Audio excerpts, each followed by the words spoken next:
A Polícia Federal, Paulo, abriu inquérito contra o presidente Jair Bolsonaro para investigação da possível prevaricação no caso da contratação da vacina. Ao vir aqui para o estúdio, eu escutei a notícia e eu falei, nossa, agora a situação fica mais complicada ainda, porque não é uma CPI apenas formada na sua maioria, por adversários políticos ou inimigos políticos do presidente.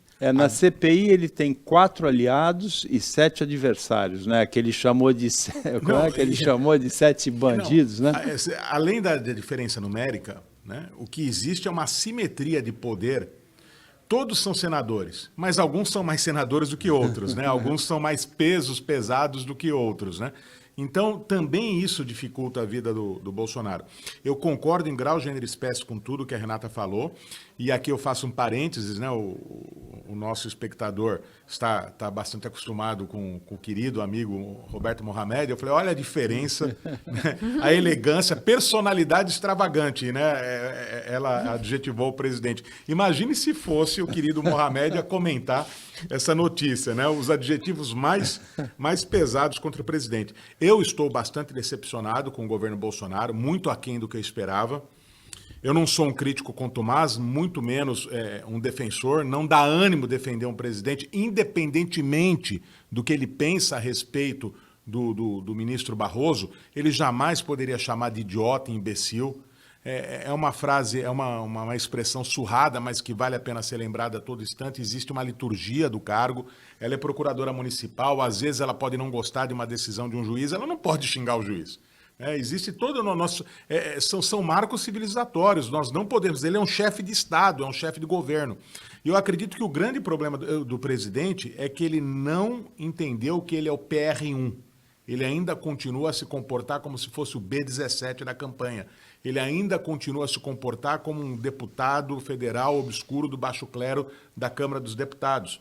Ele ainda não entendeu, parece que não entendeu a dimensão do cargo que ele ocupa. E parte dessa, eu não vou dizer má vontade, mas parte desse conjunto de ataques que ele sofre, independentemente de serem certos ou errados, não vou fazer aqui o juízo de valor, mas essa maneira reiterada com que vários setores da sociedade se porta contra ele, é porque ele mesmo criou. Ele aumenta a crispagem ideológica, ele faz questão, parece que ele gosta de navegar em meio ao caos. Se ele agora perdeu o sono é porque ele viu que essa tática, essa estratégia não funciona mais. Pode agradar os 25% que ele tem, assim como o PT também tem, 25% no mínimo, cada um dos dois lados tem de seguidores fiéis. Agora, o grosso da população não quer isso. Todo mundo quer economia boa. E sobre a questão do impeachment, a não ser que apareça algo, mas não é grave isso, não. Que apareça algo que não dê para não fazer o impeachment, eu concordo com você, Paulo, concordo com você, Renata, não é o caso. Eu vou dar até um exemplo, não quero entrar aqui em economês para não saturar o nosso espectador, mas assim que surgiu uma notícia um pouco mais pesada na CPI, dessa da Covaxin, o dólar que estava em queda aumentou. Havia uma queda do dólar, porque os números da economia brasileira, apesar de tudo, não são números ruins, graças aos exportadores, agricultores e pecuaristas do país. Então não são números tão ruins. E ao Porto de Santos. Não são números que podem ser desprezados. Entretanto, bastou uma notícia que pudesse gerar expectativa de um impeachment, o dólar já subiu. Então isso é mal, é algo ruim para todos nós, né? Nós temos que tranquilizar o país e deixar para 2022 a manutenção ou não do presidente.